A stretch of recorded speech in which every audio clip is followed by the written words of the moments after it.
పంపించడం ఇట్లాంటివి చేసాం. మనం ఉద్యోగాలు చేసేటటువంటి సందర్భంలో దాన్ని ఏమంటారు పెర్ఫార్మెన్స్ బోనస్లు వస్తే అందులో సగం ఇట్లా ఇవ్వడము, లేకపోతే ఇట్లాంటివి ఏవో చేస్తాం మనం. తిరిగి ఓ హంగామా చేసుకుంటే 100 మంది వస్తారు, ఇవ్వలేం మనం బేసిక్గా. అవి అసలు చెప్పుకోవాల్సిన ఇష్యూస్ కాదు. అది పర్సనల్గా నేను చేసే సేవ ఉంటే ఏదన్నా అది నా పర్సనల్, నేను చేసుకున్న సేవ క్రెడిట్ నీకెందుకు ఇవ్వాలా? రెండోది అసలు నువ్వేం చెయ్యాలని కోరుకుంటున్నావు?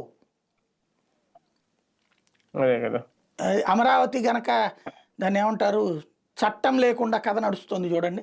అమరావతి ఎక్కడ ఉందిరా అంటే అది అమరావతి అంతే, అట్టుంది. గెజిట్ నోటిఫై కాకుండా ఎట్టుందో P4 కూడా అట్టుంది. అదే అదే చూద్దాం.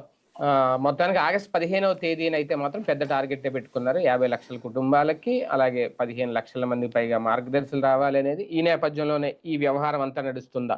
ఒక రకంగా మార్గదర్శులను కూడా ఏమన్నా గ్యాదరింగ్ చేస్తున్నారా అన్నట్టుగా ఉంది ఈ సిచ్యువేషన్ చూస్తా ఉంటే. చూద్దాం రేపు ఆగస్ట్ 15కి ఏమన్నా మార్గదర్శులు ఏం చేయాలి ఏంటి. ఇప్పటివరకు